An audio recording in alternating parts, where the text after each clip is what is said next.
Hey guys, what's up? What's up? What's up?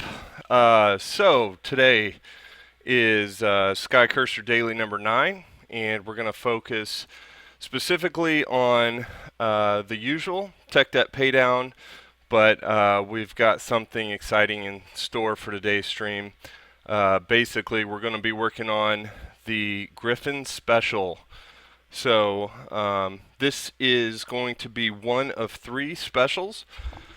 But in preparation for MGC and trying to make sure our game is in a playable state and stable before MGC, we are going to focus on one special, and we're going to make sure that the special is in a really good state before we get there. So as you know, MGC is coming up on April 11th and 12th. I think there's even a little bit of pre-MGC on April 10th. So it's like the early MGC party. But we'll be there April 10th in the evening, and then of course April 11th and 12th. So you'll be able to find us there. Um, so let me think. The things that we're going to focus on with the special are, of course, using GameMaker to go ahead and import the sprites for the special, create objects as necessary for the special, and then we will also work on how the attack works for the special. So the attack, you'll see with the sprite here in just a little bit, the attack is basically going to be a straight line, but it's going to cover a large portion of the screen. Additionally, Skycurser is going to be invisible for maybe 1 to 2 seconds after casting the special. And also Skycurser slash Guy is going to have 3 specials to begin with. Now, this may change kind of how we plan on doing this in the future is building up this special, but again, so that we don't dig ourselves into a hole trying to to come out with the biggest special possible right before MGC. Instead, we just want to make sure that it works and works well. We're going to give the player 3 specials on each continue. So when you start, or if you lose all of your lives, you get 3 specials to use at any time during that point in time. So let's go ahead and I'm going to go ahead and create the ticket for this, and I'm going to change the specifics of the ticket, and I want you guys to be able to see my screen, so I'm going to also make sure you can do that while I'm creating the ticket. All right. And so let's go ahead and create the ticket here. Add a card. Specifically, we are going to Griffin Special. Create a ticket for Griffin Special. And add that. Go ahead and pull it over to assigned and actually in progress. My latest ticket number looks like SC9, so I'm going to update the ticket number with that, or the ticket title with the ticket number. Save. Okay, and I may also just try to go ahead and fix the afterburner today. I don't want to sit on this one for too long. So basically, this particular ticket right here, the afterburner disappeared, I believe, after we added the new larger sprite. And so I have a sneaking feeling that it's there, and it's actually just sitting behind the sprite itself. So we'll take a look at that one as well, and we'll try to get to that one today. So Griffin Special, I think we're good there. I guess also I'll go ahead and let you follow as I download the assets.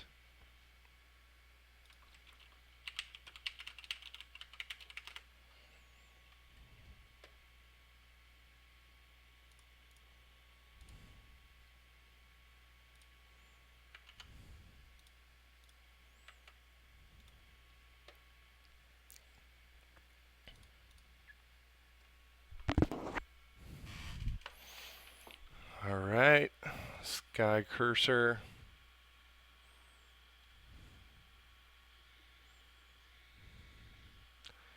And the sprites are going to be here. I believe it's going to be under special attacks, Griffin Burst. And these are my sprites here. So I'm going to go ahead and take these and download them. While that's downloading, well, actually it downloaded very quickly. Let's go ahead and show that and extract it. Let's go ahead and extract it to the same date. And then as we get over to Game Maker, we'll pull these in one at a time here. So these are under Skycurser. I'm going to go ahead and create a new group under Skycurser. I'll go ahead and call this Specials.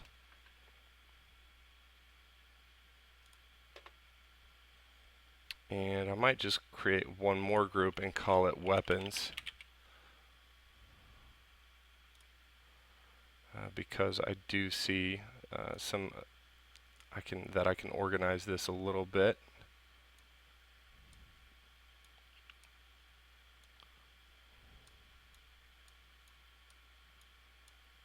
Many things related to this are weapons. And I think that's it. Okay, I'm pretty much done with that one. And let's create some sprites under here. So sprite, let me see what we got here. The Griffin Burst. Okay. I'll just kind of title these the same as the sprite in Google Drive if it makes sense to. In this case, I think it does, based on the way he's got the titles. I'm looking for today's date.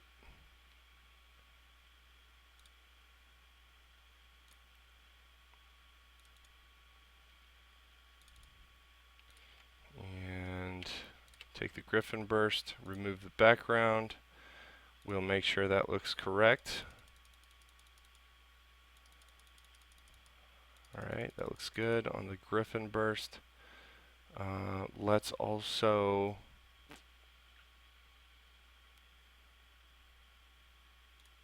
preview the sprite. Looks like it's going to happen fairly quickly. Just see this. I'm just playing with the speed here. 15. Yeah, it looks like about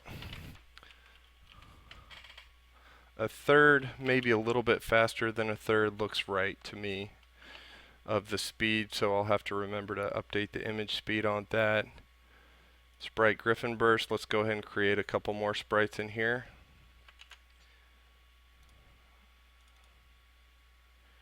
The projectile of the Griffin itself, the trailer fade.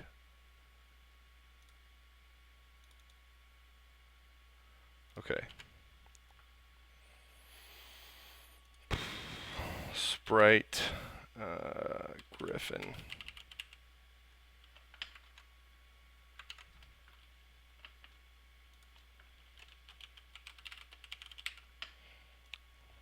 Load sprite, pull the specific sprite in, remove the background, and we're in a good place with that one. So it just goes back and forth between two different colors. If you want to see what this sprite is going to look like, you can always visit this link. Let me give this link to you.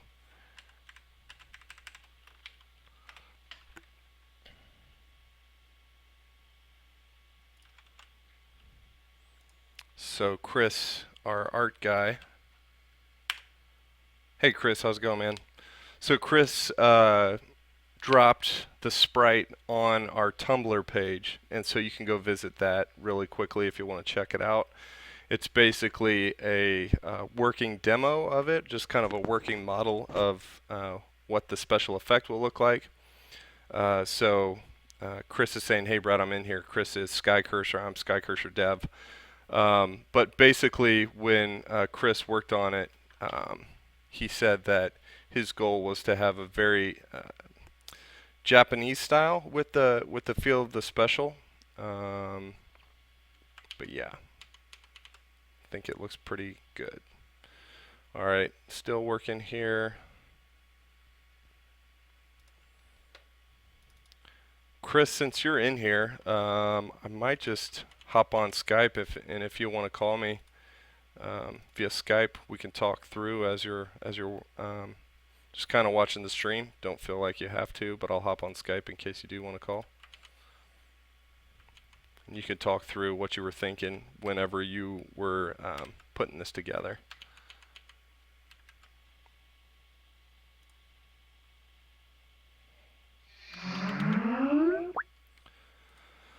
All right. Okay. So also.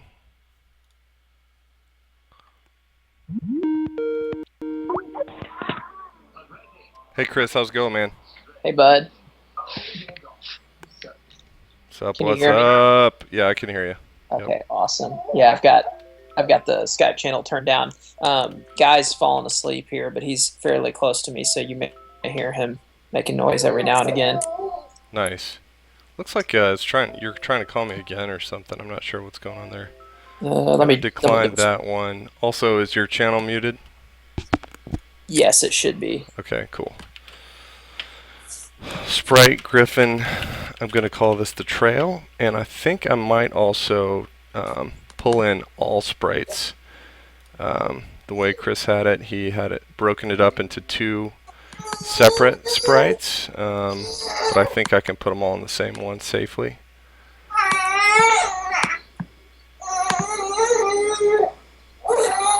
I'm going to try to do that. Let's see. Add from file. Here we go.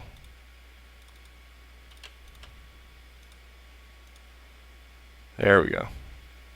You still there, Chris? Yeah, I'm here, Okay, Brad. cool, cool. So, Chris, I'm going to still talk through this, and you can jump in anytime you want here, and just talk about, what you were thinking when you put this together. And Yeah, definitely. So one of the things with Skycurser that I think we're even starting to go stronger in this direction, that is just kind of breaking away from a lot of the traditional norms that you would see in shoot 'em up games. A lot of people call them shmups, because we love shmups, and we love some of the games by companies like Cave and Toaplan, and some of those Japanese companies that are still kind of carrying the torch on shmups. But we we feel like a lot of what can be done in shmup has already been done in a lot of ways. So we're really kind of trying to do something a little different with Skycurser. And you'll notice with the gameplay that it's maybe more visceral, maybe more gritty than a traditional shmup is. And one of the things is, it's in a lot of ways it's almost like you're having a street fight in the sky. It's really bloody and gory, and there's lots of the weapons are almost more like weapons that you would use in close range combat on the ground rather than in a plane. So to kind of carry on with that theme, instead of having a bomb, we've decided to do something a little different and have supers. And we want to have different tiers of supers, but we've got a big event coming up, the Midwest Gaming Classic, and we wanted to have at least one super implemented for that event. So we went ahead and went with just like kind of a big over-the-top super. And I think once Brad starts to continue to build it up here, you'll notice it's kind of reminiscent and something you would see in Street Fighter, or maybe an SNK game, King of Fighters or something like that. It's much more it's much more representative of something in a fighting game than you would see in a traditional shoot 'em up game. So I just kind of wanted, again, a lot of the things we're doing with this game is kind of deviating from the norm and what you see in a shmup, and we're really just kind of trying to do. Obviously, I've said something a little different. So I think, go ahead, Brad. So I was going to say, why don't you mention, I've heard you talk about this before, why don't you mention why specifically you took the direction of this for weapons as opposed to like weapon upgrades, that traditional shmups do? Yeah, I think that's a great question, and I think the temptation to do sort of more traditional weapon upgrade systems is there, but at the same time, one thing that I kind of find frustrating sometimes in games that are really dependent on a weapon upgrade system is that as soon as you die and lose those weapon upgrades, you feel completely helpless. Or at least I do. Like, I think about games like Gradius that uses the upgrade system to where you can upgrade the weapons or upgrade your speed, and you can create, this badass jet, but every time you die, you lose all that. And I know there's a certain kind of hardcore, we'll just play better mindset, but I think, with Skycurser, we want you to always feel empowered, but then you just feel more empowered when you build up your super meters, or, more empowered when you have something that we've kind of dabbled talking about just a little bit is what we're calling Weapon EX, which is sort of similar to what like Street Fighter 3 Third Strike. And Brad, you and I haven't even talked about this a whole lot, but Phil and I were talking about the other night is Yeah, tell me about it. quick bursts of like additional firepower. Like, so instead of using a full super meter, you can use part of your super meter to get a quick burst of additional power for your Vulcan cannon or your shotgun or your katana.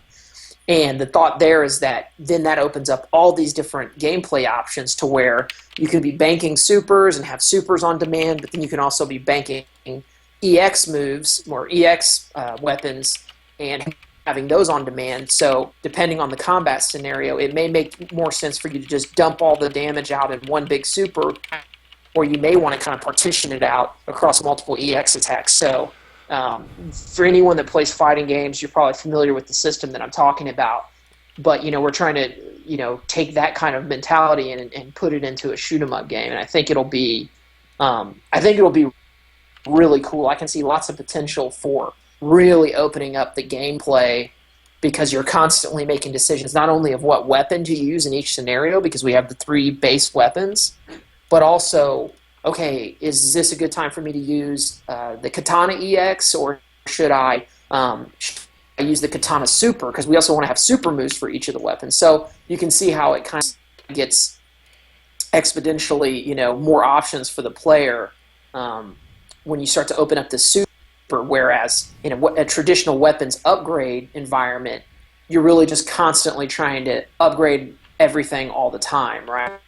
And when you lose those upgrades, like I said, you just feel kind of helpless, and you feel like, oh, well, I got to go quickly try to build up my weapons again because that's the only way I'll be able to finish this stage. Yeah, the way some games do that, I'm thinking, I can't remember if it's R-Type or Gradius. Chris, you would know this better than I would, but you'll go the entire level. You'll be getting power-ups, and then you'll die either right before the main boss, or during the main boss, and then when you're headed back into the main boss, you've basically lost all of your power-ups, and then you continue.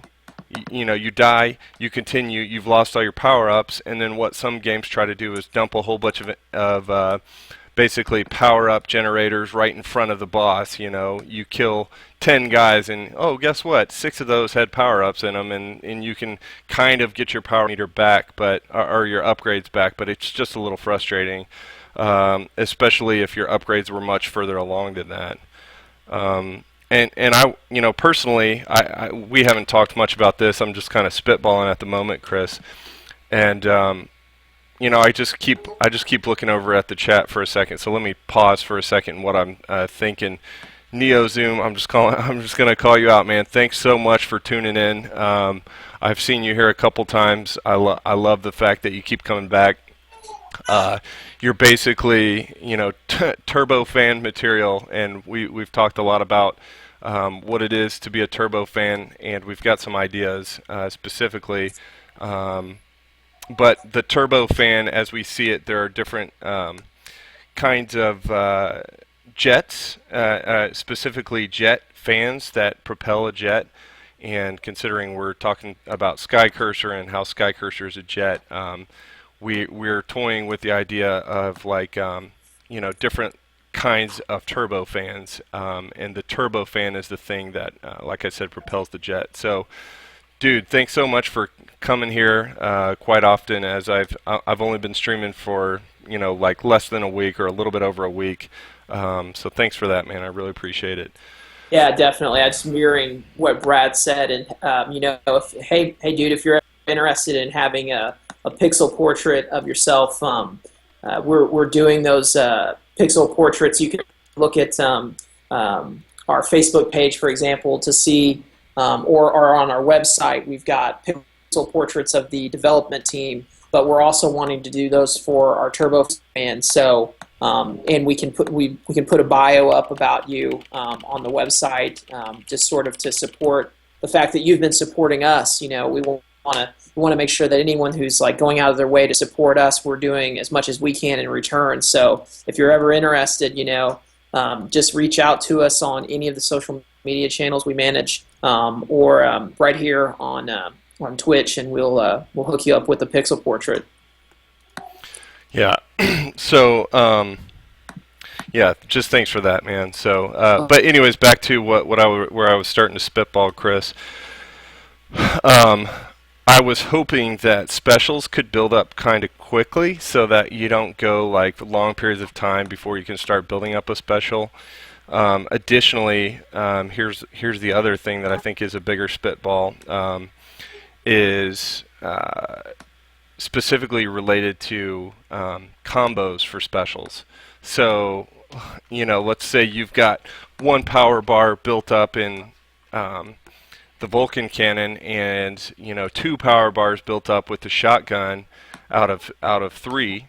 You can somehow do a combo between the two of them, and there's a new special, Yeah. basically a new special created right there. I think that's an awesome idea. Yeah, we were. I wish you could have been on that car ride. We recently, not to diverge too far, Sure. but yesterday we went. Phil and I, Phil's the producer on the game. We drove up to a random location here in Indiana where we live to look at some arcade monitors, because one of the things we're trying to do with Skycurser is build dedicated arcade machines specifically for the game and have those distributed across the country. But anyhow, we spent it was like an hour and a half long drive both ways to get out to this location, and we spent the entire time just spitballing about supers. And Brad, I can't agree with you enough on, I want that super meter to be like filling up crazy fast, and so it's almost like, holy crap, like I need to use supers, because if I'm not using them, I'm wasting them. So I completely agree, and maybe even we can incorporate, like, based on using the weapons at the right time, maybe your super meter fills up even faster or something. But yeah, I completely agree.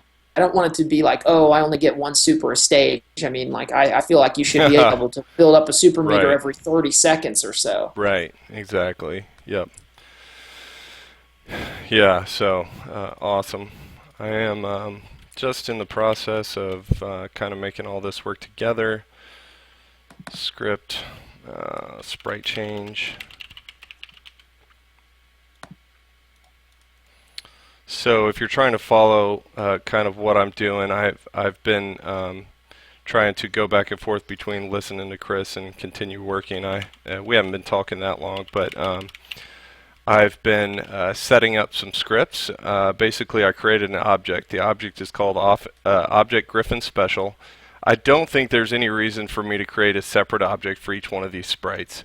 So I'm just going to create one object, and basically what I'm going to do, in terms of best practices, I'm going to go ahead and create a script Griffin Special init. So inside the create event, I've got a script being called. Right now, I don't have anything inside of that script. I may have something here in just a little bit. I may even set up my sprite indexes in that init, which I'm going to be changing. So then, in this same object, I set up a step event, and I've got this. I just wrote this line right here. I'm going to take this over to this script sprite change. So basically, I'm going to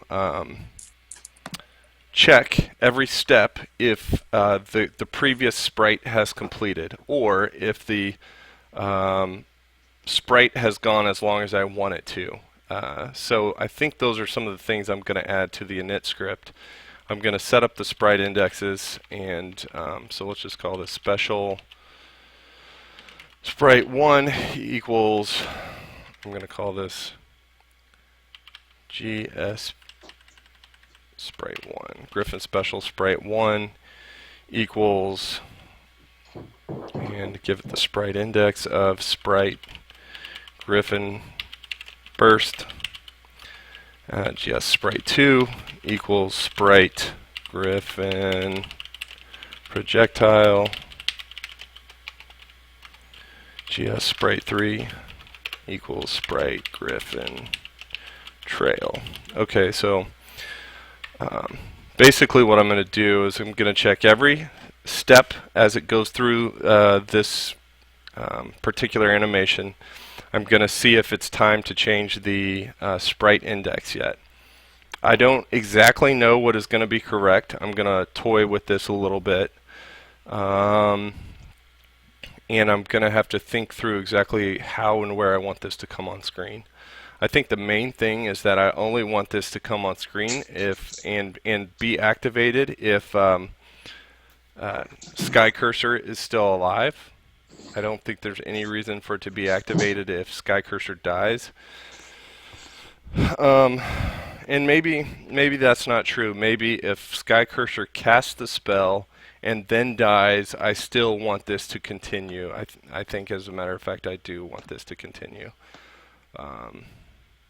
I'd agree with that, Brad. Not to jump in, but Sure, that's fine. That just means that basically I'm going to have to do some extra checks before I start a continue countdown.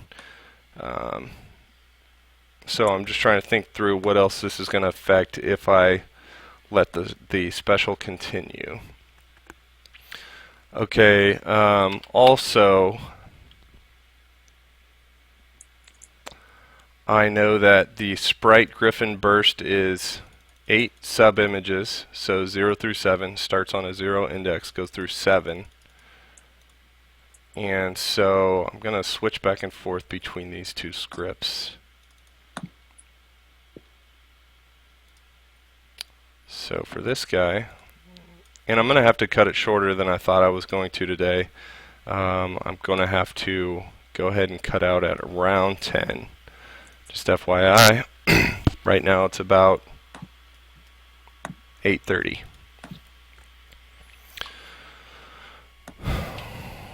Okay, I do not need that guy, but I do want this guy. Alright, so if image index is equal to 7 and sprite index is equal to GS sprite 1, then it's time to change to the next sprite. So then I will say sprite index equals GS sprite 2. At this point, I may go ahead and create one additional object.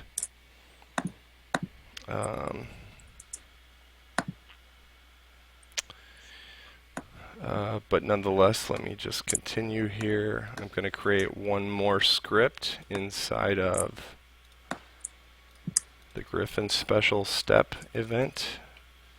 So script sprite, not sprite, but movement. Let me call this Griffin sprite change. Griffin movement.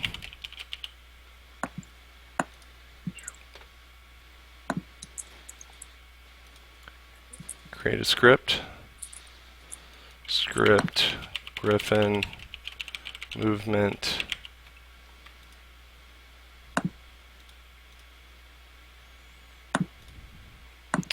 So at this point I will say if sprite index is equal to GS sprite 2,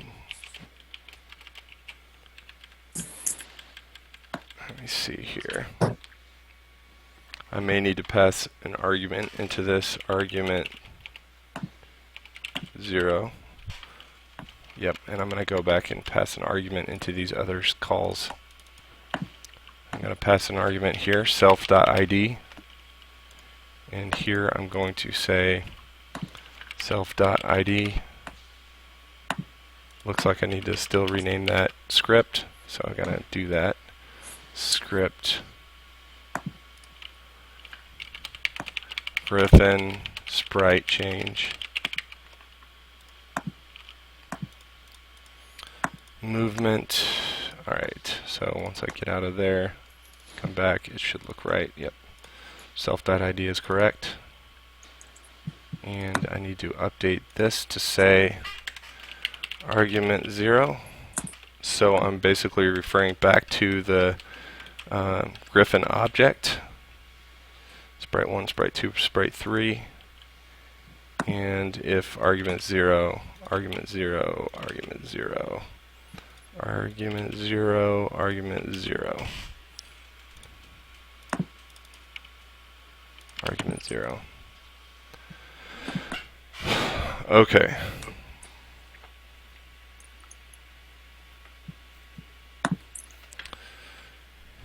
If it is equal to this, then direction equals 0. So if you're familiar with GameMaker, you know that direction basically goes on a 360 degree. You have basically 360 degrees that you could send an object in. I'm not entirely sure if you can send it in between the degrees or not. I haven't really had to test that up to this point, but most importantly, you send it up to 360 degrees. If you send it 0 to direction 0, you'll basically be flying off the screen to the right. And if I assign a speed to this, then this particular sprite slash object will fly off the screen to the right. So if I were to say speed 0, direction 0, that would mean that the sprite would go nowhere. It would be trying to go to the right if it had a speed, but since it has a speed of 0, it cannot move anywhere. So if I assign a speed of, I'm going to start with 5 for now, then we will see how quickly that flies off screen. Argument 0.speed equals 5. So it should fly off screen, and then the last thing I want to do is in the step event, I want to add one more script, and I will say script. What's the exact terminology I'm using on the enemies? Outside room, I think. Yep, script Griffin outside room self.id. Check every step if the Griffin is outside of the room. Create a script Griffin outside room. If argument 0.x is greater than room width, so that means it is past the edge of the room, but not entirely past the edge of the room. That specifically depends on where exactly the x coordinate of the sprite, I should say the point of origin for the sprite exists, so, and specifically the x coordinate of the point of origin exists. So if the x coordinate is in the of that sprite is in the center of the Griffin itself, then if the x position is greater than room width, part of the Griffin will still be on screen. So looks like the stream is frozen. I'm trying to make sure it looks good. Can you tell, Chris? Give me just a sec, Brad. I had Photoshop pulled up. Hey, NeoZoom, just to respond to your question, it actually, Brad, looks like things are moving along on my end. Good. NeoZoom, yes. The goal is that Skycurser will actually, for the time being, is being planned to be an arcade exclusive release, which may sound a little crazy in 2015, but we believe that there's a really good resurgence of excitement around arcades and the arcade community, and we're kind of trying to help breathe some light and breathe some life into arcades by creating not only a new game for arcade hardware, but also a platform specifically for indie developers like us that allows developers to publish very easily to the arcade on a very inexpensive piece of hardware. So we're currently, while we're developing Skycurser, the video game, we're also developing a piece of hardware that essentially allows you to use simplified game development platforms like Game Maker to publish directly to the arcade. So that's a little bit of a long-winded answer. My apologies, I'm a little bit of a long-winded guy, I guess. But yeah, we are planning on doing an arcade release. So you'll notice when, for example, when Brad pulls the game up, that it's presented in 4:3 aspect ratio. It's in 240p, so that's 320 by 240 pixels. And that's to really make sure that it's as authentic as possible to the arcade games that we grew up playing. Perfect. Thanks, Chris.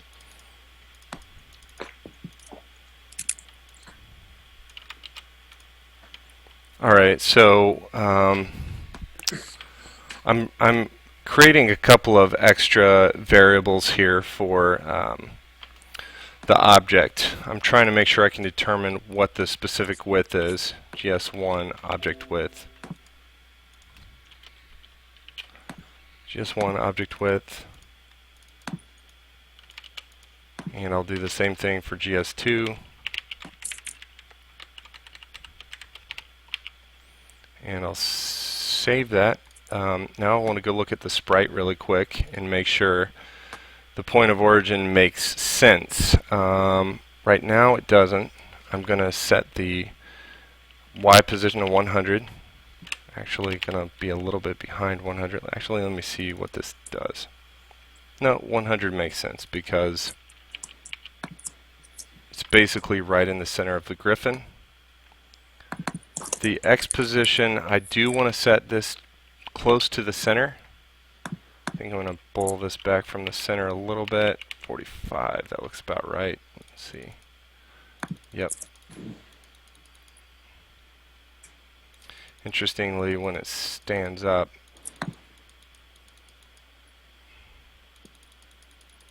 I think I like where it's at right now. Okay, so the point is, I'm putting the X point of origin, the X coordinate on the point of origin at 45.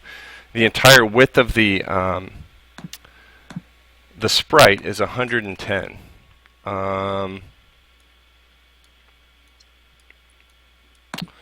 And this is important because I need to know how much of the sprite is still going to be on screen after that particular sprite goes off screen. Now this one won't actually be affected, so I'm not going to worry about the math on this one. But this one right here, the projectile, I am definitely going to need to know the width of this and where the point of origin actually exists. So 74, middle of that is 37. 251, 125 would be the center there, but I don't want that to be the center. I kind of want the head of the griffin to be the center or close to the head. So let's say 250. Too far. 240, 230, 220. Let's go 215. Okay, I like where that exists. So that means once the X position hits the room width, there will still be 215 pixels on screen. So I need to say on my outside room script, I need to say if the X position is greater than room width plus 215. Let me think about that for a minute. Yeah, because the reason why I have to add plus is because, and The reason why I connect that to room width with a positive sign instead of a negative sign. So you say, why not subtract by 215? Well, if I subtract by 215, that means that the griffin is still very much in the middle or to the left of the screen. If I add 215, that means that X point of origin has to go off the screen that far to the right. In this case, 215 pixels. And because I set that specifically, I'm going to go ahead and let it be off the screen by 1 pixel. Because I set the point of origin specifically, I don't think I need this object width here, because I don't think I'm going to reuse this again. So in this, for the sake of reducing code, I'm going to remove the object width on both of those. Okay, so let me just make sure that looked correct. If the X position is greater than 216 outside of the room, then destroy that particular instance. Additionally, I may destroy the line instance as it's created, but we will see about that. Let me think how that's going to work exactly. Okay.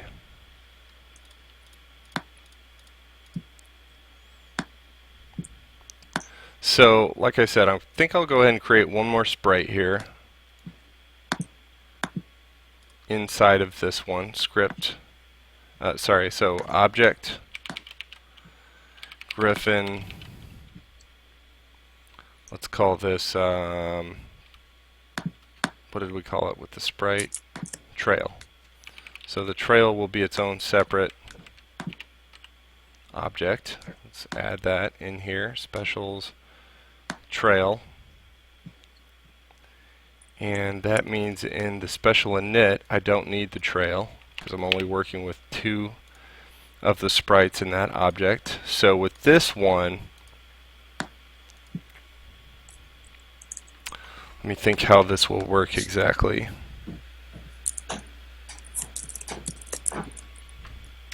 Go ahead and add an event. In this, we'll have a create event. We'll also attach a script to that create event. We'll call it script griffin trail init.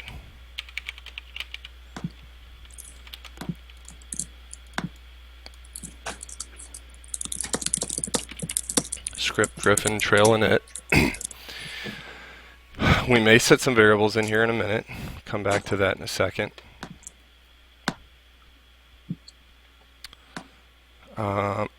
I know I want to add, I want to pull this in via the, I'm trying to think exactly. Let's go look at the Tumblr page to get a good idea of how exactly we want to pull this in. I'll show my monitor so you can see what I'm looking at. Okay, so it looks like the trail behind the griffin doesn't really exist until the griffin starts to move forward. And once it does exist, it exists directly behind the griffin and everything behind the griffin all the way to the left of the screen. As the griffin moves across the screen to the right, that trail stays behind the griffin. It never comes out in front of the griffin. It always kind of stays right behind the griffin. So what we're going to do on the griffin itself is look at the griffin. We will add an event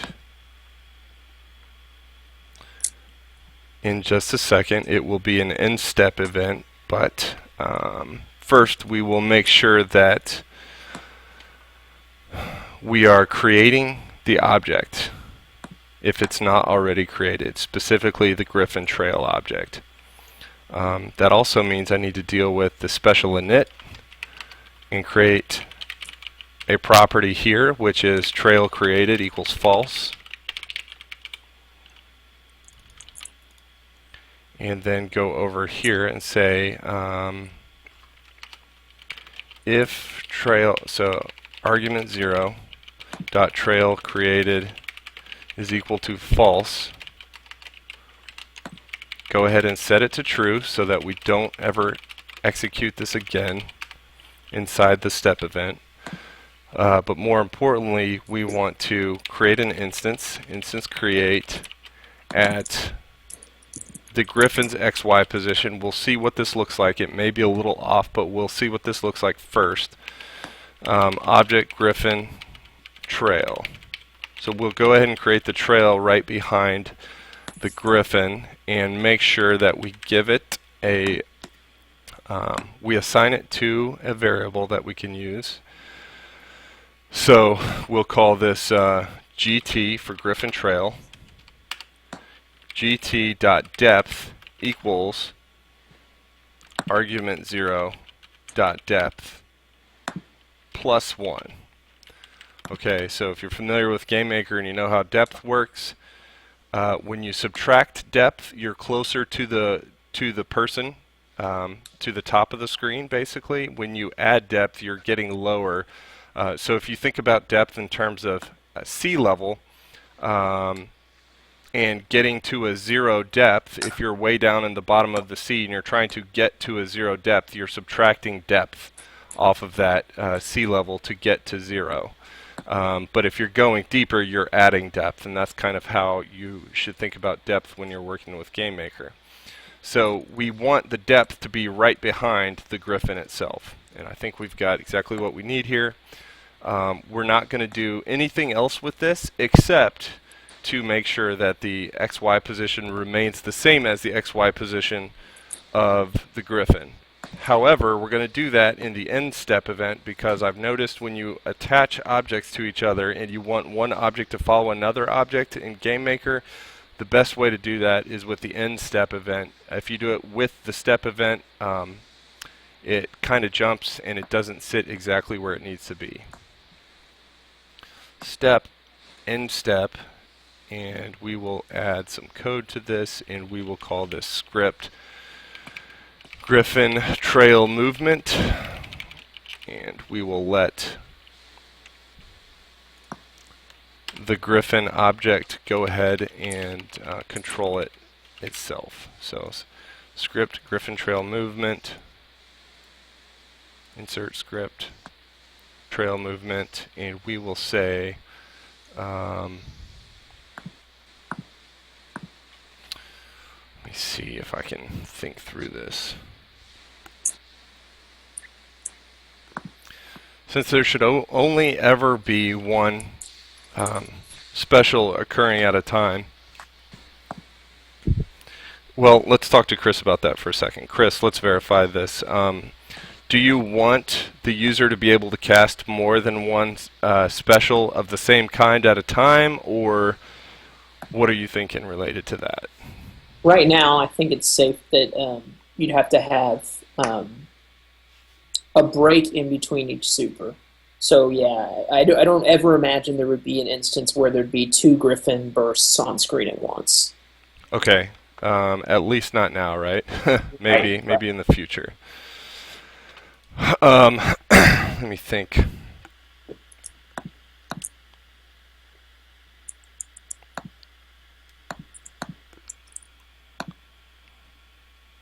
Trying to think of how I may be able to pass the instance of the Griffin trail to this particular script.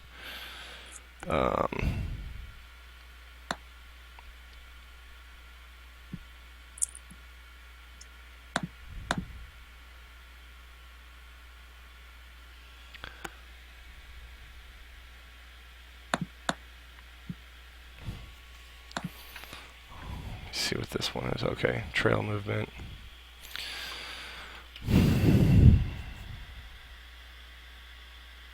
I've got it. Okay.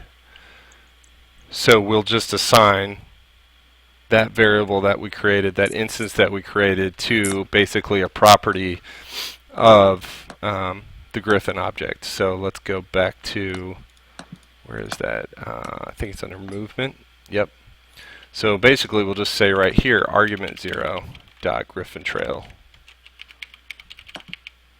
dot Griffin trail dot depth equals argument 0 dot depth plus 1. Now I should always have that once it's created, and I should be able to say if instance exists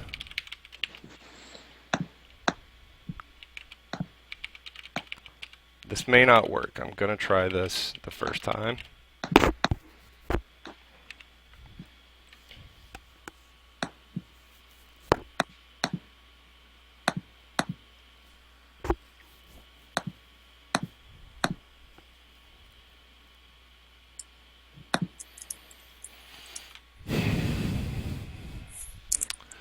Thinking. If I do it this way, this will allow me to expand it later if we decide that more than one super could be on the screen at once. As most of you know, if you're a developer and the product manager tells you you should never have to worry about something like that, you should probably at least put a little thought into worried about something like that, just so that you don't end up screwing yourself over in the end. I mean, I could imagine, you know, it would be really impressive if somebody used 3 supers in a row. So if I can imagine it, I could also imagine at some point in the future the product manager could come through. In this case, Chris puts on a lot of hats. Chris is the product manager. Chris could come through here and say,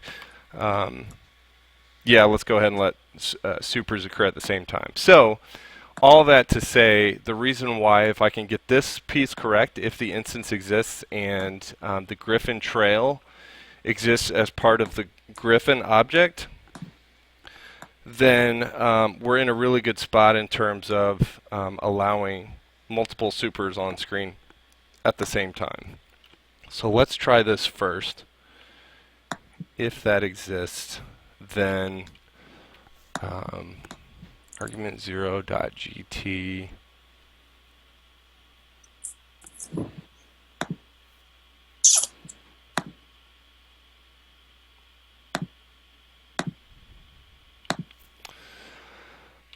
argument 0.gt.x equals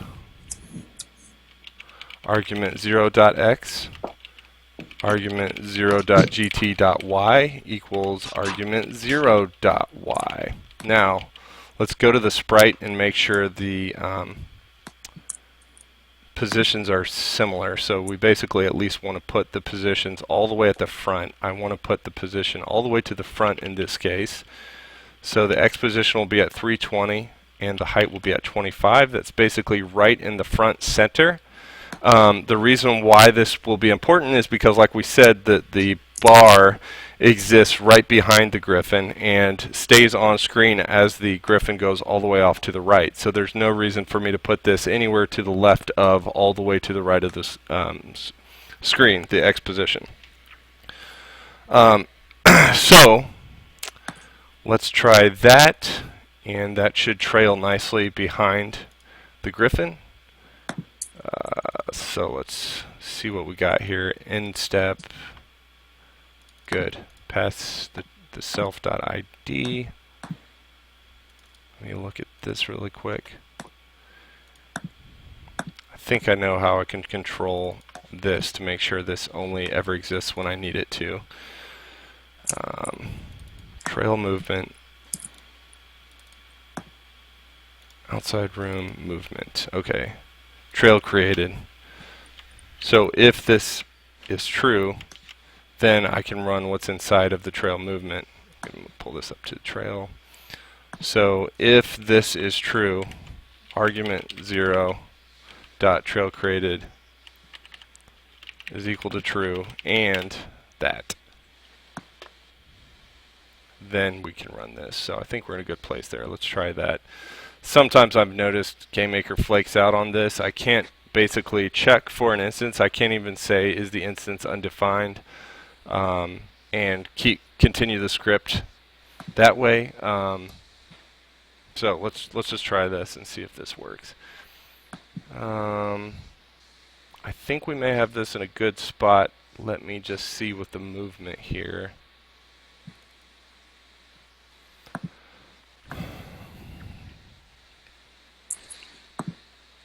Basically, once the Griffin goes all the way off screen,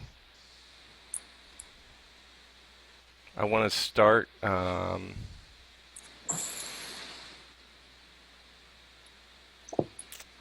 this will be a problem. I'm thinking through this. This will be a problem when the Griffin destroys itself.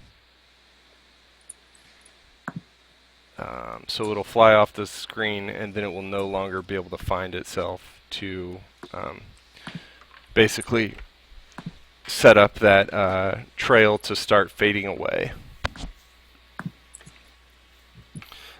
So let me just think through this for a second.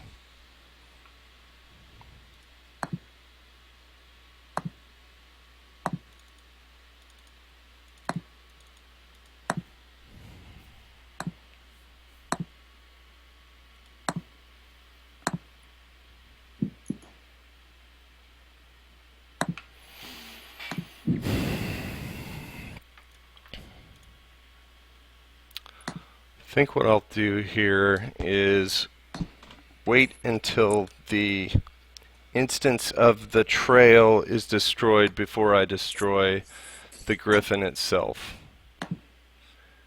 So we will say, yeah, if it's outside the room and the argument 0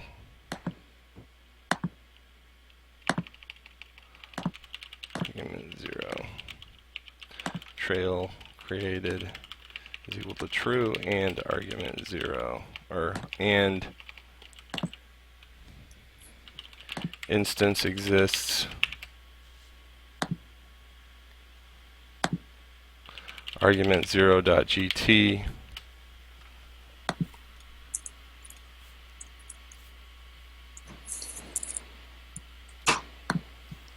on the trail init, we will say argument 0 dot trail fade equals false, and we will begin fading it when it gets all the way outside the room. So let's just take this guy,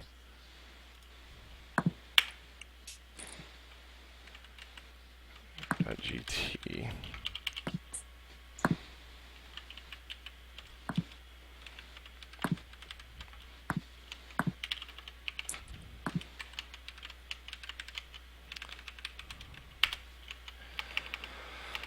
Start here. Okay.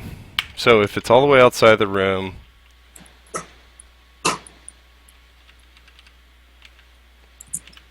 and the trail exists, let's go ahead and close that one while I'm thinking about it.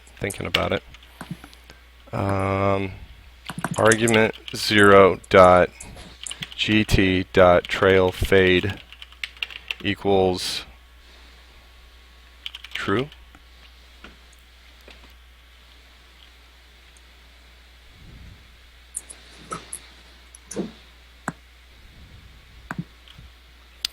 And actually, once the trail gets all the way off the screen,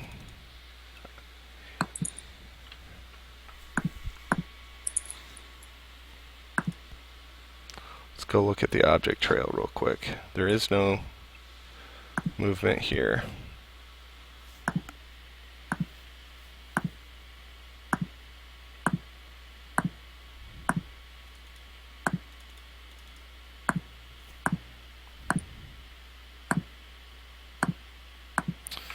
This is basically, I'm going to put a note here.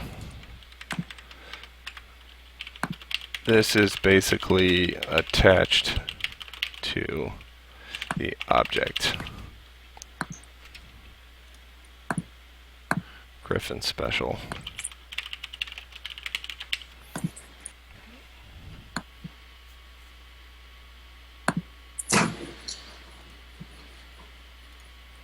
On the Griffin movement, once it gets outside of the room, I'm going to stop it from moving.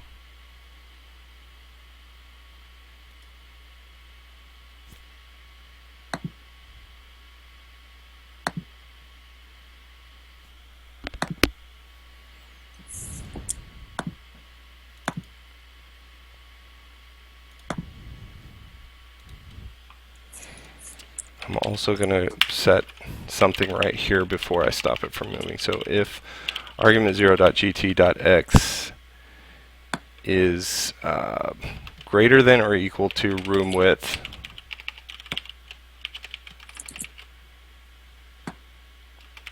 else do this.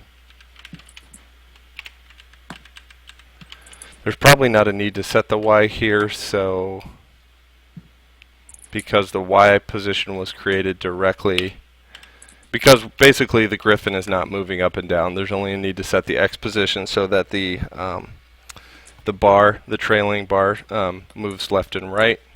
So if the gt.x is greater than or equal to room width argument 0.gt.x equals room width.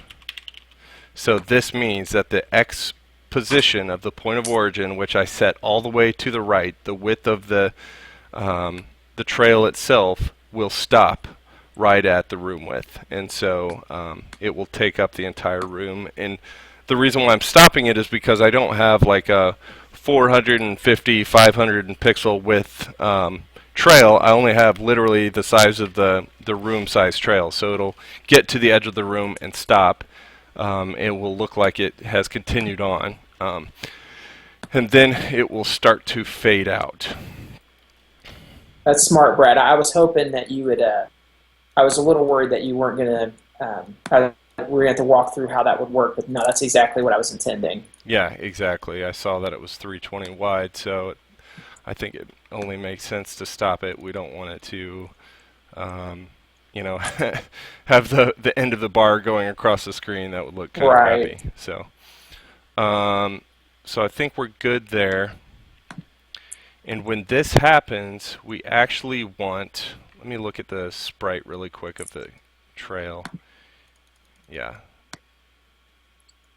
Okay, this is perfect because I imported them all into the same place.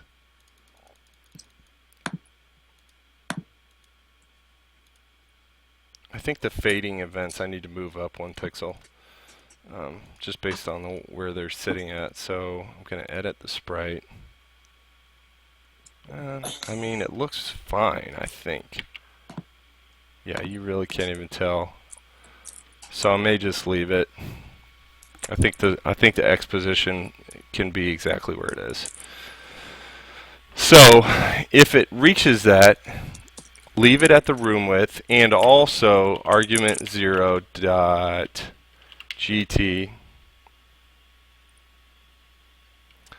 dot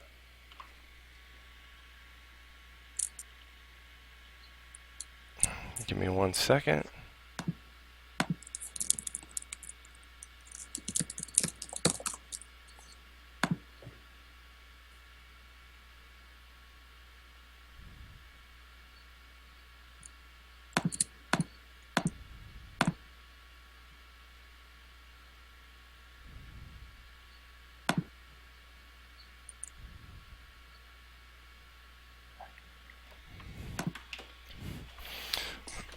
Okay.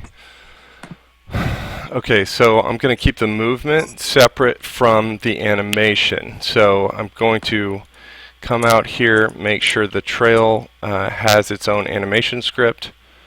So script, griffin, trail, animation. And I think we're good there. Go ahead and move that guy up there. And the animation will basically say if argument 0 dot gt.x is less than room width. So we're still checking the position of the griffin trail. Then it stays at its full the full height of the bar. If it's so, that means it'll actually say at this point if sprite index, sorry, argument 0.gt.sprite index is sorry, image index. You're using image index. Image index is greater than or equal to. Let's see what the image index of the trail is. I think it's only 2. Yep. So, Hey, Brad, yo. I don't want to interrupt your train of thought, so we just had a request from one of the viewers to just see a little bit of the gameplay. Oh yeah, yeah. Unfortunately, he's on mobile, so he can't see any of the links I sent him. So I thought, Dat Beastly Bro, we could show him a little bit of gameplay. Yeah. Thanks for asking, Da Beastly Bro. Sweet name, by the way. Um, yeah. So the game has been in active development for a little over a year. I think. Chris, do you know the exact time we started working on this? Because I keep saying a little over a year, but I think it You might be know, well, slightly it's hard. longer than that. Yeah, it's hard to say though, because I mean, I would say we've only been taking it seriously from probably even less than a year. Sure. But yeah, I mean, it's been right around a year that we've really been like heads down. Yeah. Okay. Cool. Yeah, let me get into the gameplay. Let me make sure also that I'm not going to break anything by hopping out of here. So give me just a second here. If image index is greater than or equal to 2, then argument 0.gt.imageindex equals 0. And then we say else here. And then we say change over to the fade animation. We could also just check the fade variable that I mentioned that I would set instead of checking the room width. So we may do that in a minute, but let's see where this exists right now. Actually, I don't think I'm going to break anything if I go straight into gameplay because I haven't really created anything in terms of controls that would make this object exist in the first place. So I think I can just hop out of what I'm working on and go straight over to the gameplay. To Beastly Bro, I'll go straight to the game so you can check it out. So let's just go.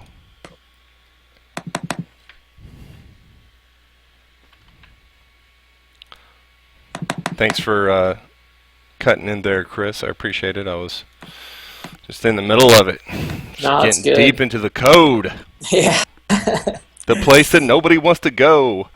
I definitely don't. I don't know any elements. That's the exciting part, man. Yeah, no, it's where the magic happens. Uh, You still there, Chris? Oh, okay. All right, so the game is compiling currently.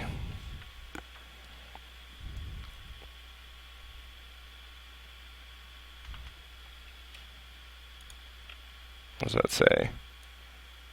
Create event. Expects 1 argument. 0 provided. Object Griffin Trail.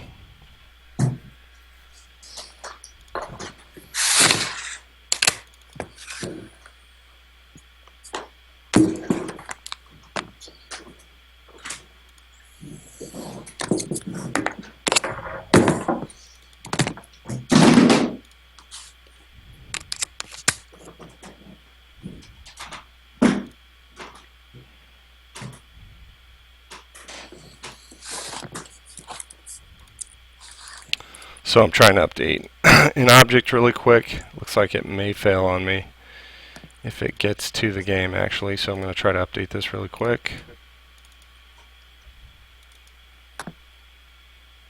Yep, there's the fail. Working on it. Self.id. Go. Play. Try this again.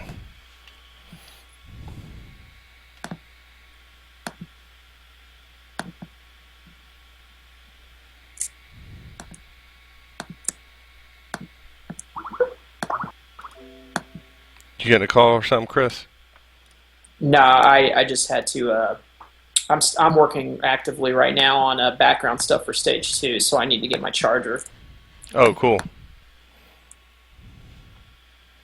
Should be setting that up on Skycurser, man. Twitch.tv/Skycurser. I know. I know. Dude, you're putting so much time into these sprites, man. I'm telling you.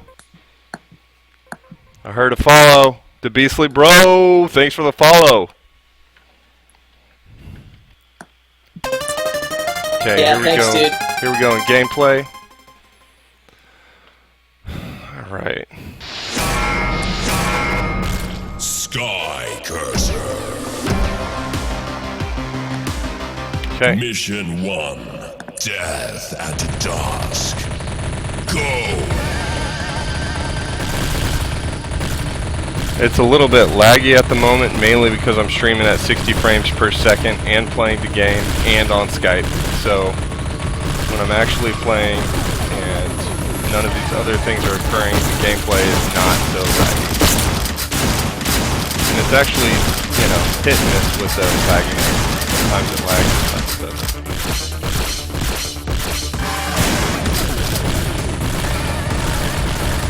So the Beastly Bro, you got 3 weapons so far in the game. They're all readily available. You got the minigun, which is what Brad's using. You got the shotgun. You also have a katana blade. So we're kind of using some impractical weapons, you know, than what you typically see in a game like this. But we really want very visceral, very kind of intense, like gritty type combat. Brad can use the katana blade to deflect enemy attacks.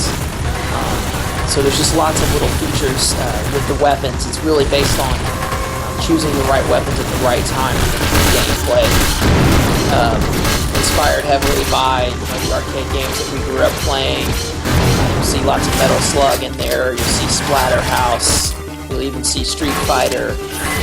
But it's all about bringing back that arcade vibe that we all grew up on and that we're all really into.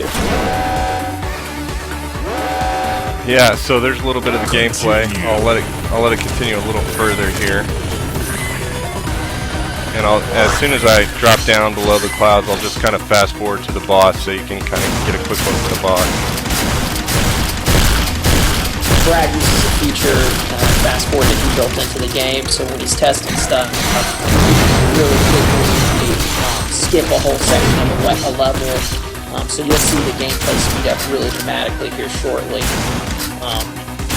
But all of our stages are going to feature transitions where the gameplay kind of changes for a moment on that stage, and you can see this section here, the change from being above the clouds to down below the city. And that's the thing really going to get crazy in terms of the amount of enemies on screen. Thanks for the compliment, man. That means a lot. To be sick, bro. Really appreciate it.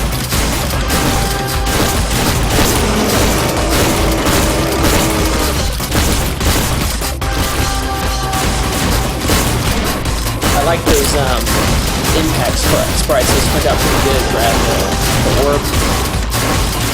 You say something to me, Chris? What'd you say? I was just saying the orb impact sprites turned out pretty good. Yeah, I agree. Got some sort of bug going there. A credit bug there. It just happened right at the end. Not sure if I'll have to look into that credit bug. That's the first time I've ever seen that. I don't know if it's just because there's a lot of things going on my computer that normally aren't happening at the same time. So, yeah. Not that big of a deal, but it's almost like the insert coin button got stuck or something. Thanks for the follow, man. Yeah, thanks so much, man. Yeah, we're trying to bring it to the arcade, man, so thanks for the compliment there. All right.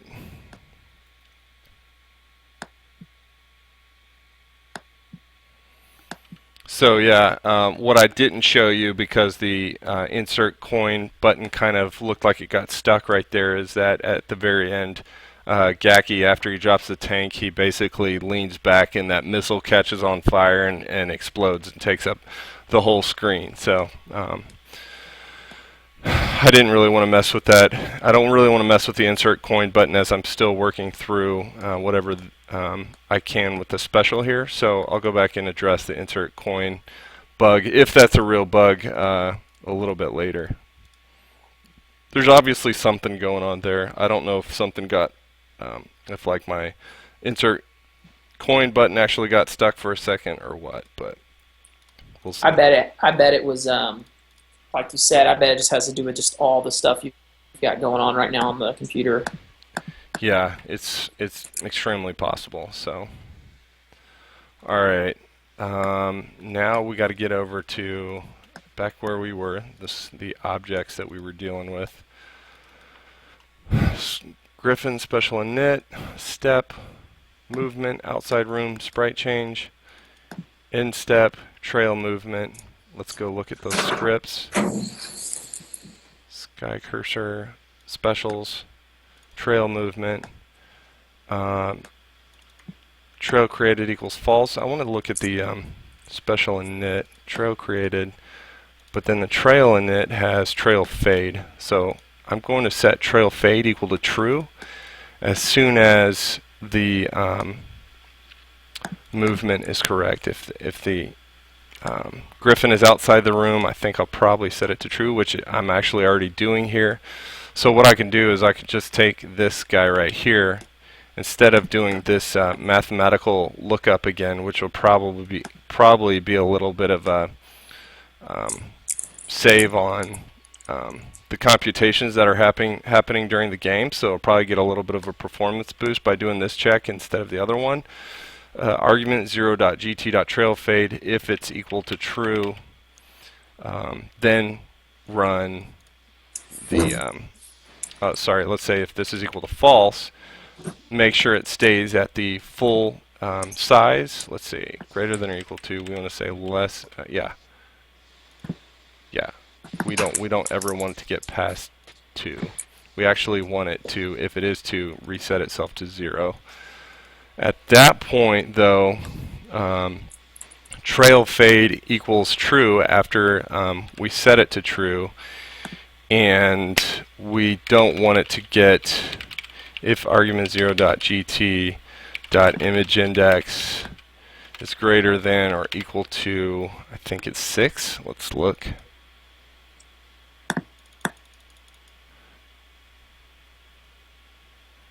Greater than or equal to 5, then set it to 2. 5 in this case is actually the 6th sub-image because of the 0 index. So we're going to reset it to 2, which is actually the 3rd sub-image. 2. Additionally, what I actually probably prefer to happen is that that particular instance of that object gets destroyed. So we'll say with argument 0.gt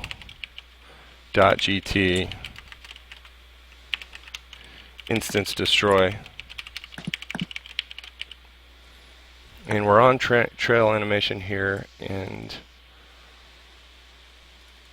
GT should already exist, but if it doesn't,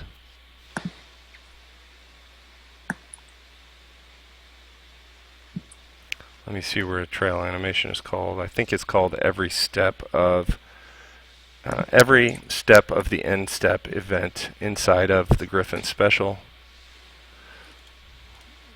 So I may end up changing this to say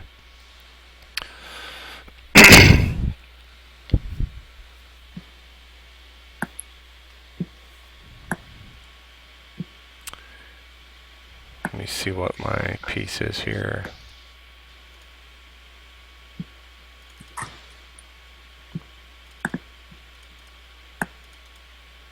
Still looking here. Trail created. So inside of this we'll say if argument 0 dot trail created is equal to true. So we know we have that instance, the Griffin trail by this point, and trail fade is equal to false. Then do that, otherwise it's equal to true, and destroy it once it hits 5. Additionally, we want to make sure that the images have a certain speed here, and I'm going to change the image index of, sorry, not the image index, but the image speed to not quite a third of the initial image speed. I basically, when I was testing this, as Chris builds this, he builds this in 30 frames per second. The game plays in 60 frames per second, but I have to modify this based off of the initial way that it was imported. So instead of 0.33, I think I'm going to try 0.35 on this, the image speed of the Griffin. Does it let you preview that right away, Brad, or do you have to actually see it in game? I can preview it, so I'll show you if you're watching here. I can basically go look at a sprite. I can hit edit sprite. I can say show preview, and then I can change the speed right here. So the speed right here specifically shows how many frames per second. So the problem is if I actually made it happen this fast at a speed of 30, that would be, this total animation would finish in half a second, and this is how fast it is. You'll see it on screen here in a second. I see it. Yeah. Okay. I like how fast it is right now. I think it looks really sweet. You want that? You want it to be that fast? Um, How are you seeing it? Because maybe it's just my stream that's behind. no, it's like boom, boom, boom, boom, boom, boom, boom, boom. Like it's restarting that fast. But it could just be maybe just a touch slower than that. Okay. Yep, I see it. So let's try 20. Is that too fast or too slow? Yeah, there's a big delay on what I'm Okay. seeing, so give me just a sec, I'll tell you. I think that's probably about right based on what I see.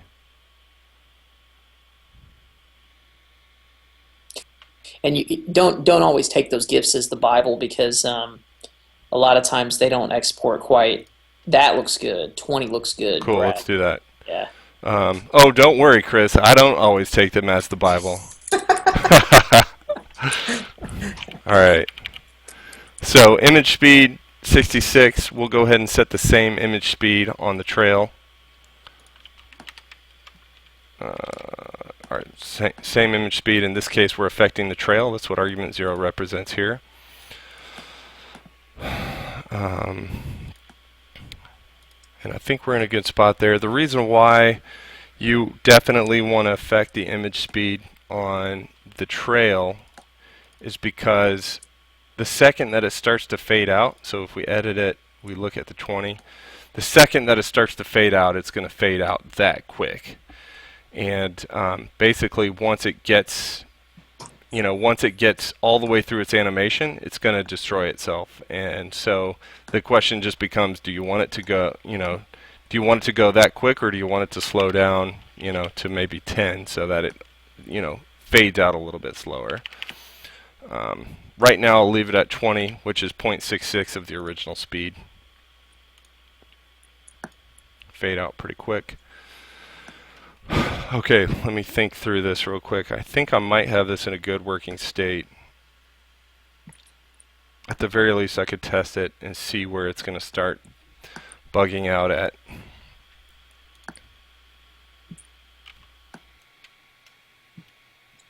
I could keep an eye on my time here. I'm going to have to leave pretty close to 10, guys. It's 9:30 where I'm at. Trying to make sure my alarm is set here.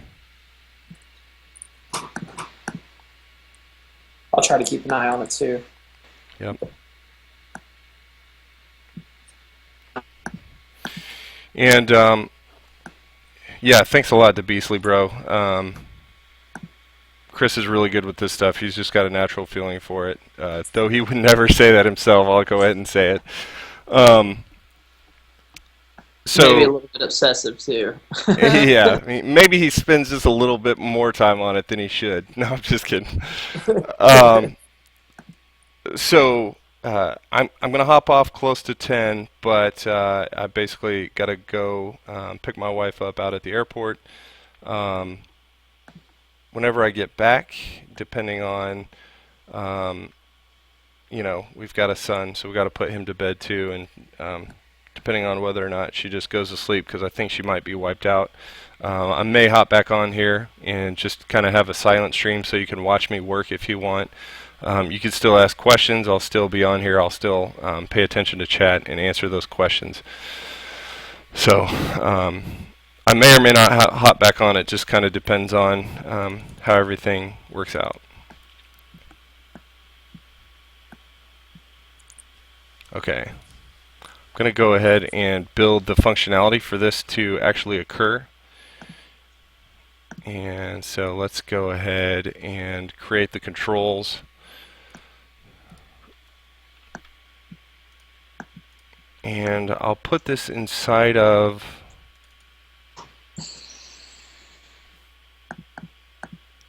let's see what I got going here inside of Skycurser. Skycurser needs highly optimized for the step event. Basically, I could pull all of this out into separate scripts. Haven't done that yet.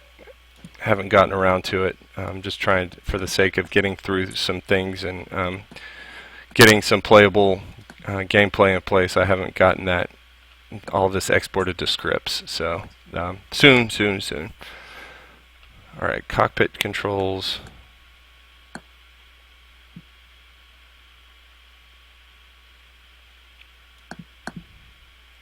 So basically, we're going to let this special occur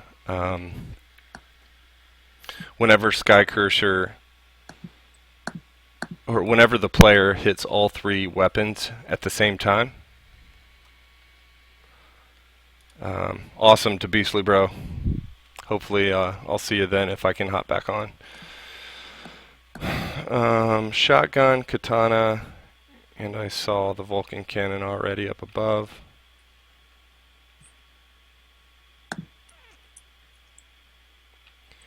Key up, key down, key left, key right, leveling,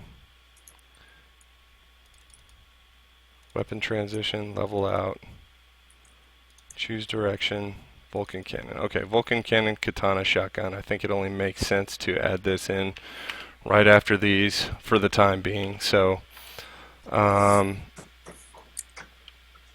if global dot, I gotta make sure I've got all my keys correct. Key katana, key fire, key shotgun. Key.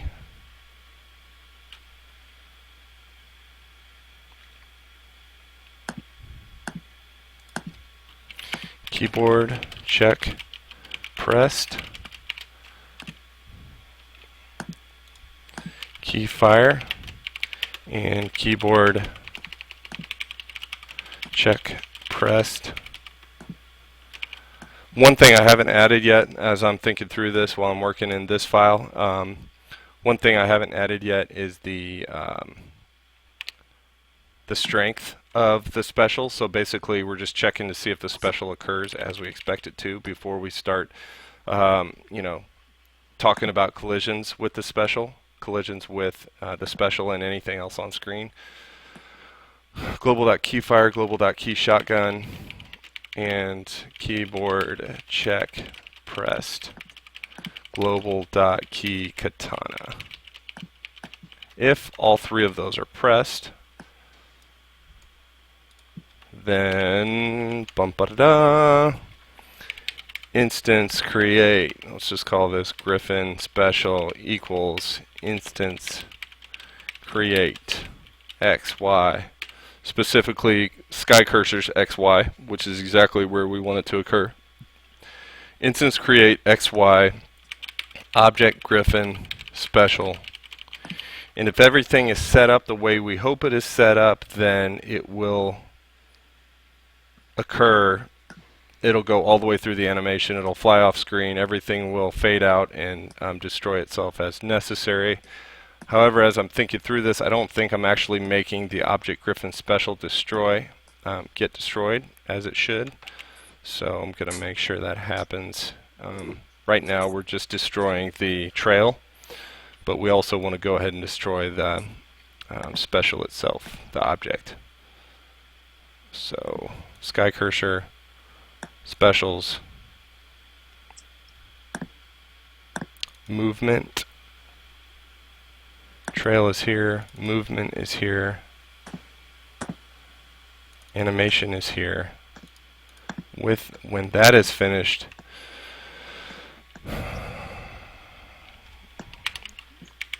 with argument 0, instance destroy. So argument 0 should actually be the object Griffin special. Argument 0 is object Griffin special.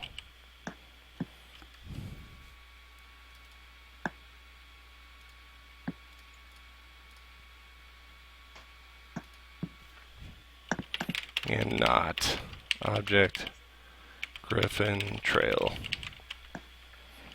Okay, save that.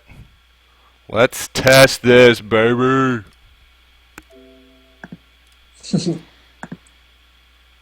I'm sure it's going to break. It always does when you get through all the programming. So let's just see how it works.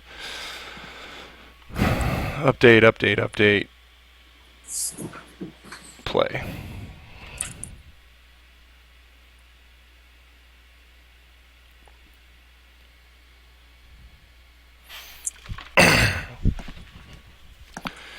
Okay, so right now it's compiling.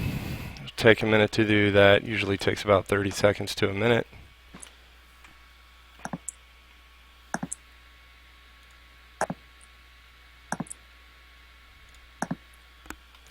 Thanks everyone who's joining the stream. Glad to see you here.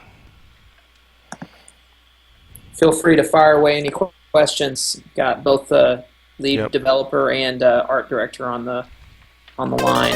Yep.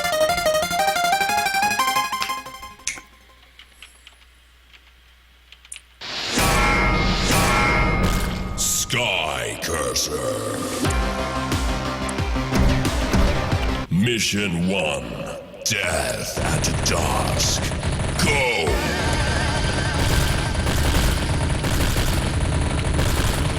Okay, and if you joined us earlier, you probably saw that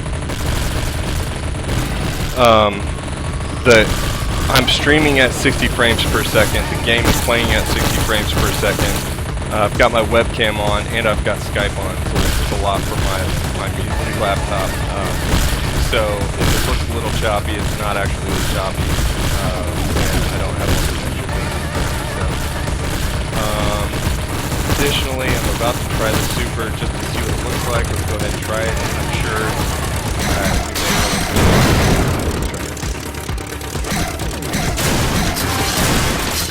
may not registered it. I don't know why it doesn't just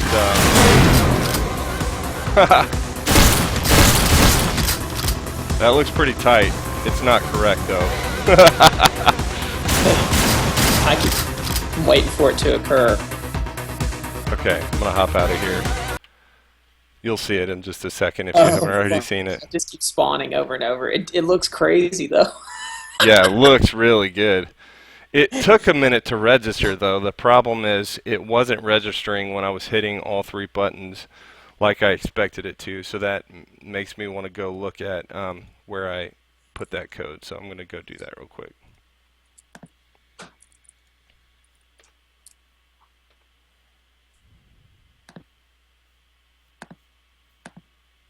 Hey, but it worked. I mean, like it basically happened. It flew across the screen.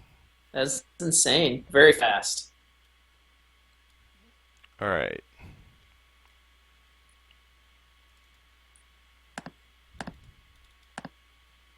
Sprite change, Griffin movement.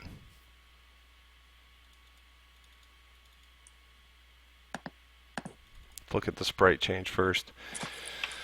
I think I might know what happened. If argument 0.imageIndex is equal to 7, let's say greater than or equal to 7.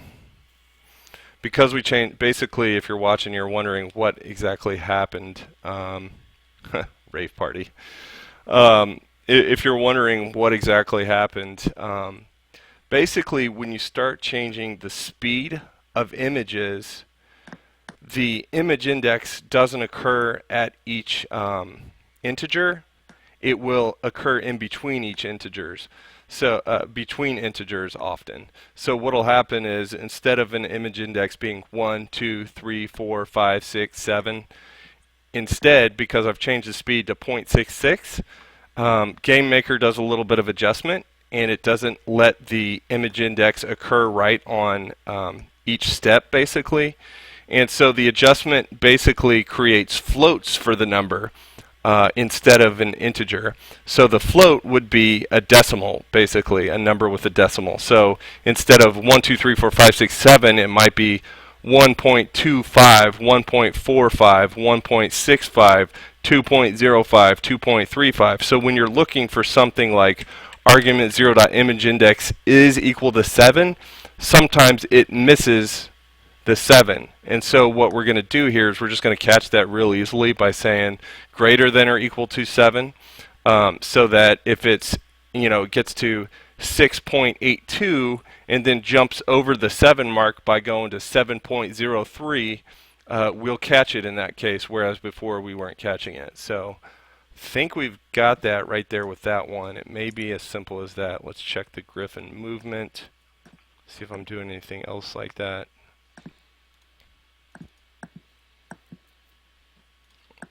Greater than 216. I don't necessarily know that this is correct. gt.trailFade equals true. I don't want to destroy the special yet, because the special is controlling the trail.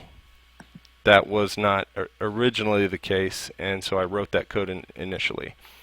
So this should fix that piece of it. Let's go look at the trail fade.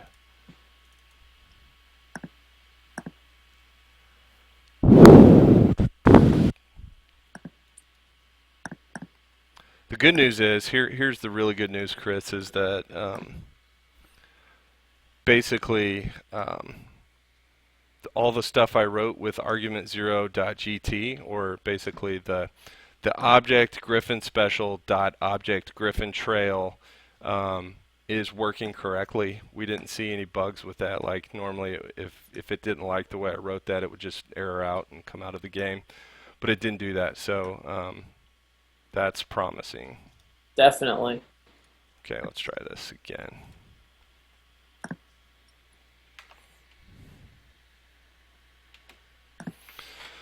Alright, going back into game here, so hang tight with me while it recompiles.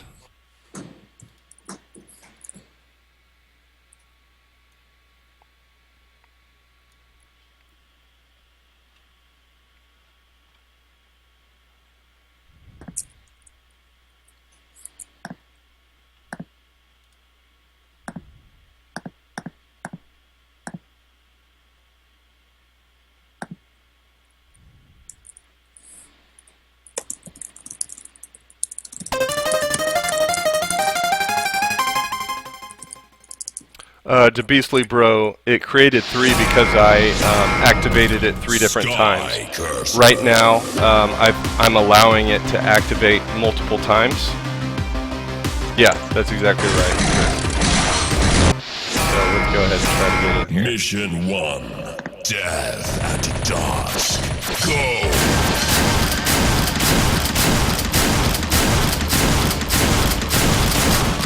A lot of the lag is gone. I may have had some sort of, may have also had like an antivirus AVG or something running at the same time. Alright, let's try creating these specials. Woo! Oh man, sick. Well, I gotta watch. Okay. It's still having problems knowing when to end the animation, but it basically worked as soon as I activated it. Let's try this again. Yeah. Okay, so the only problem that it's having right now is ending the animation, and that should not be hard. Look pretty good, huh? It looks cool, man. It looks cool as shit. Oh shit! All right, let's try that. Let's get this worked out here. I hope I can get this before I leave. I think I can. Okay, trail created is true. Trail fade is equal to false.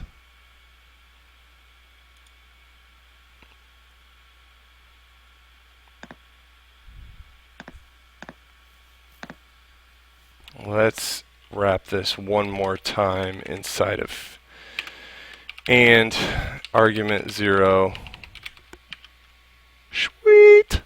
Argument 0 dot gt dot trail fade is equal to true. Basically, the reason why I have to rewrite this right here is the opposite of this is going to say trail created is false and argument 0.gt.trail fade is true. And I don't really care about that. I just, yeah, if that's not actually the case, yeah, I do want to handle the else, but I only ever want to destroy anything if it's inside the trail fade. If the trail fade is actually set to true. But apparently the trail fade is having problems getting set to true, so let's go see where we set that at. Trail animation. Trail movement. Trail fade set to false on init, which makes sense. Movement, trail created equals true. Trail outside room, trail fade should equal true. Instance exists, argument 0.gt, argument 0. So if x is greater than room width plus 216, do I stop it? The question is, do I stop the griffin as soon as it gets off screen? The answer is no, I don't. Sprite index, sprite 2.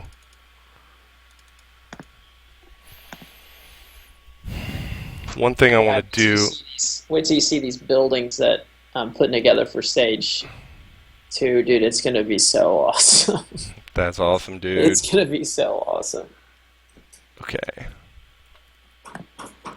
One thing I wanted to do here was make sure that the super appears on top of Skycurser.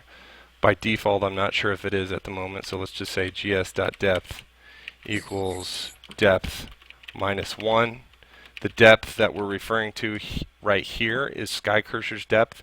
Minus 1 means that it will appear on top of Skycurser. So we're good there, but I'm still not convinced that this trail is going to stop as soon as it should. Additionally, I didn't like how fast that moved across screen. It should move across screen way quicker.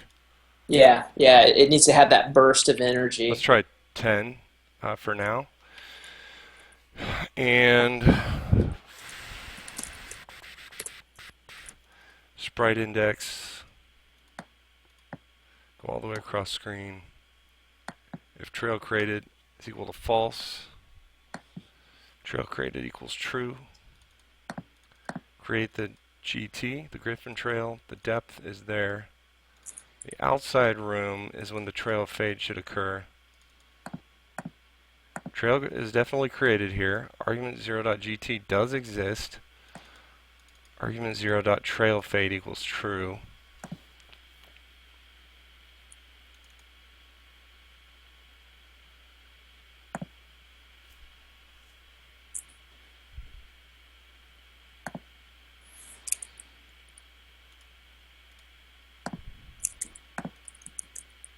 Trail movement.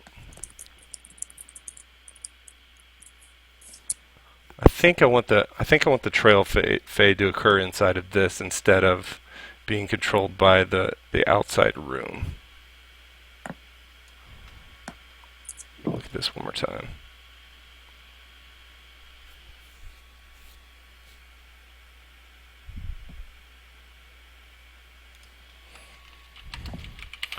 Argument 0.gt.trail fade equals true.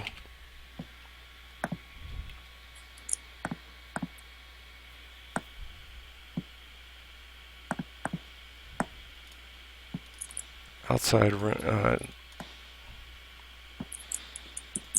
going to leave this as a placeholder for now. Just say placeholder, save, trail movement, setting the trail fade to true here, gt.trailfade. Make sure trail fade is set in the init. It is set here, good. Trail animation, if trail created is equal to true, this is Griffin special, argument 0.trailCreate is equal to true, gt.trailFade is equal to false, then let it stay large until it gets to the end of the screen.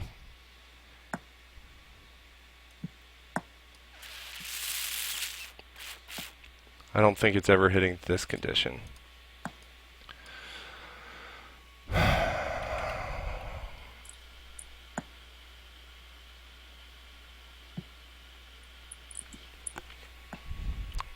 I'm going to test this first. Let's see if removing this allows this to run for some reason if the else condition is never being met. Which it should be. But this may be the culprit right here. If it is the culprit, we just basically set this to 4 and we're golden. Play. Recompile. 7 minutes. We can do this, boys. That's pretty amazing if we could do it in 7 minutes.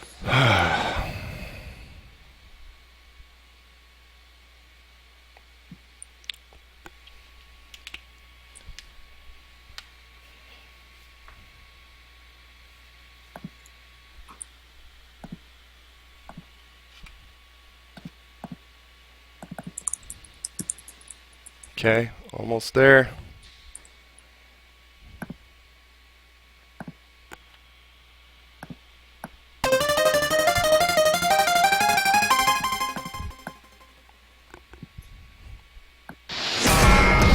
Mission 1. Death at dusk. Go!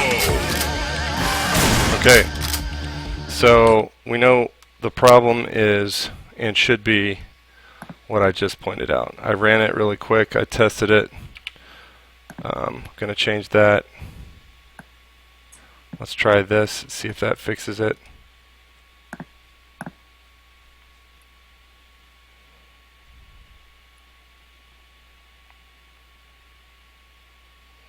Recompiling. Beat the clock. Beat the clock.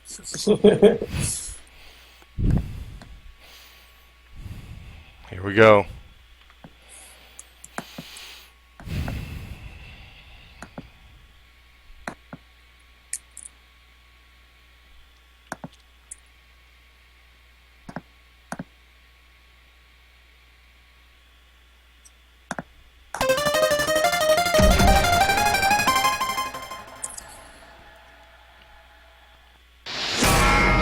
Mission 1.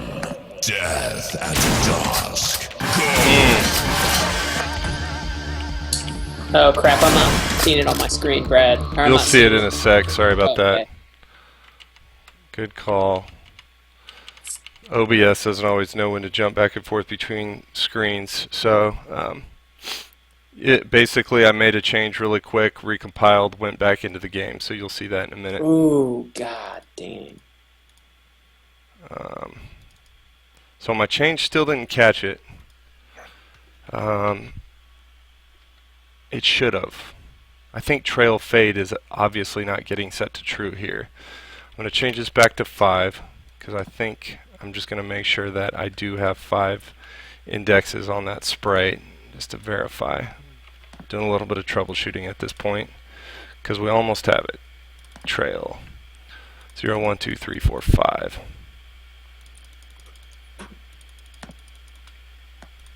That should handle it. gt.trailFade. It must be that the trail fade is just not getting set to true.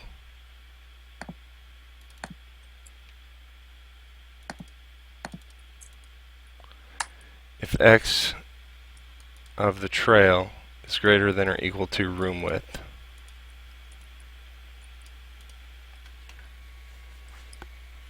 gt.trailFade equals true.